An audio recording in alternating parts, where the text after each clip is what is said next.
Hi friends, welcome to my YouTube channel. आज हम फिर से आपके सामने आ गए हैं अपनी सेकंड वीडियो लेके एमसीक्यूज़ की। फर्स्ट क्वेश्चन आपकी स्क्रीन पे इस प्रकार है, which one of the following was used as a chemical weapon in the first world war.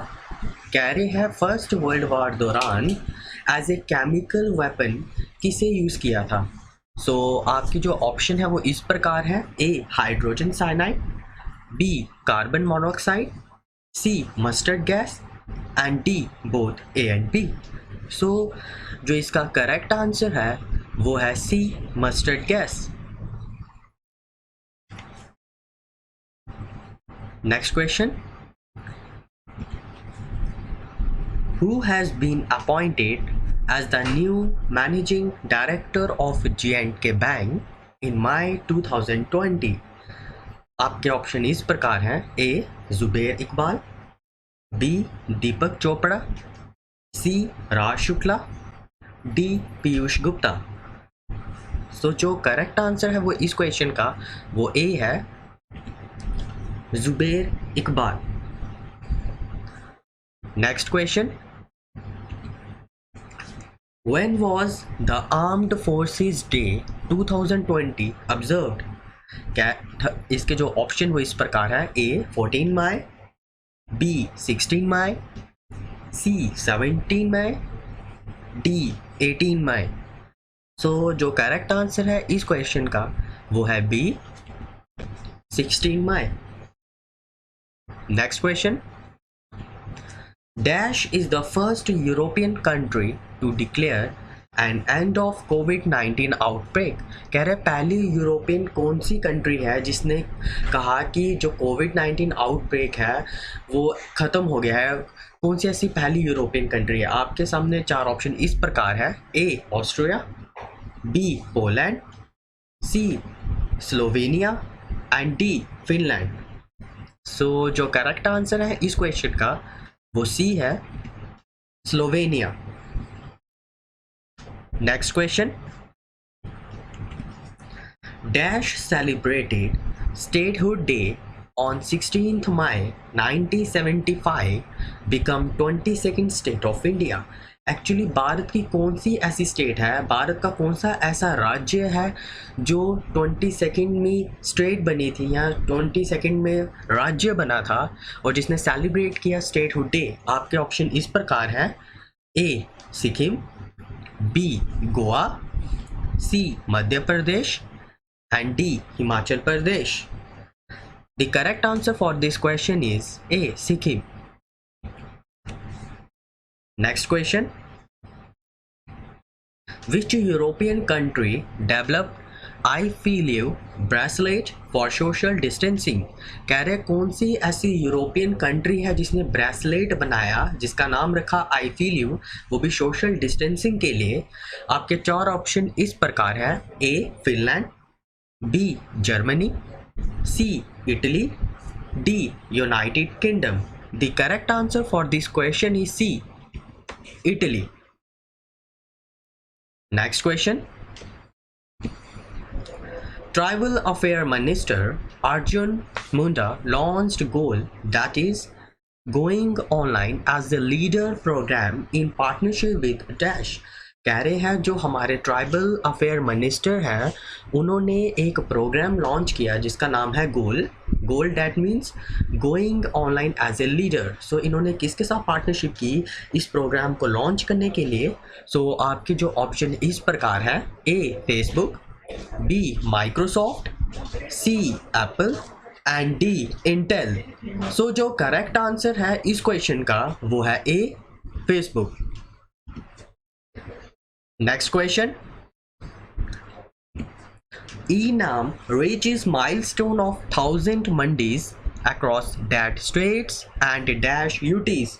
कह रहे हैं कि जो E-NAM है उन्होंने क्या किया कि 1000 मंडीज माइलस्टोन रीच आउट कर लिया, कितनी राज्य में और कितनी यूनियन टेरिटरीज में? आपके ऑप्शन इस प्रकार है, A 17 states 4 union territory, B 17 state 3 union territory, C 18 state 4 union territory, D 18 state 3 union territory.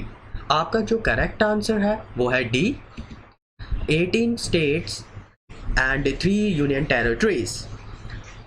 Next question, Nanda Devi peak is located in dash state of India.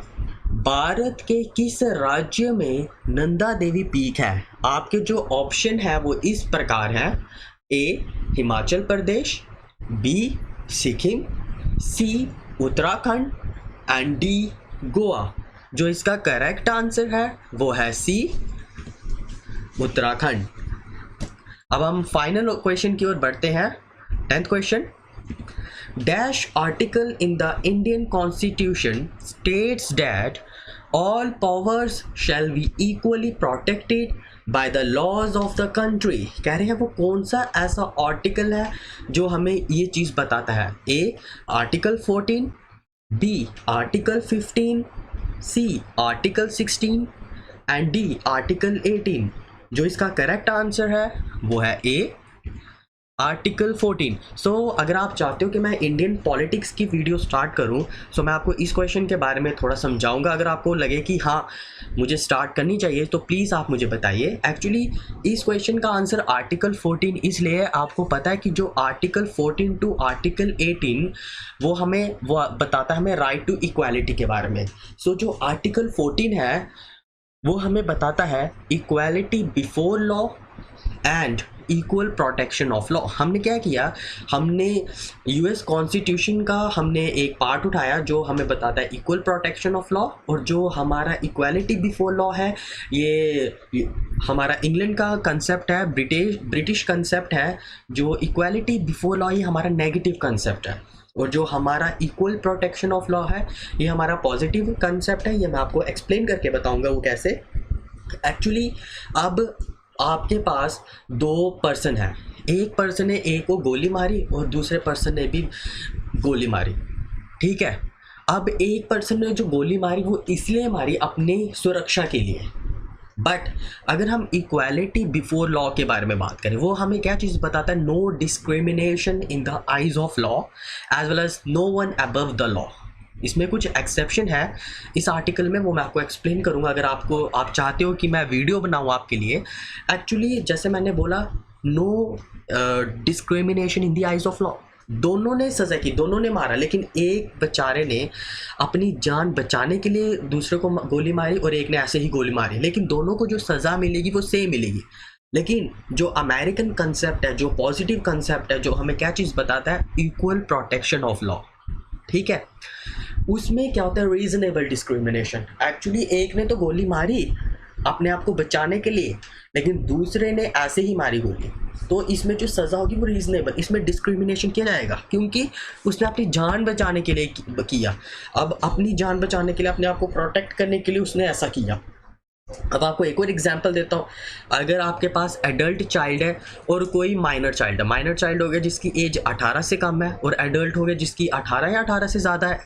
अब वो अगर किसी को गोली मारे तो ऑब्वियस है, अगर बिफोर लॉ, अगर इक्वालिटी बिफोर लॉ की देखा जाए उन दोनों के लिए सज़ा एक जैसी है।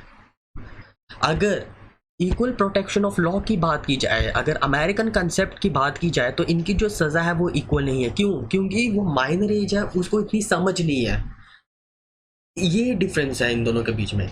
अगर आपको मेरी वीडियो अच्छी लगी तो प्लीज़ लाइक, कमेंट और शेयर कीजिए, और मेरे चैनल को सब्सक्राइब करना मत भूलिए।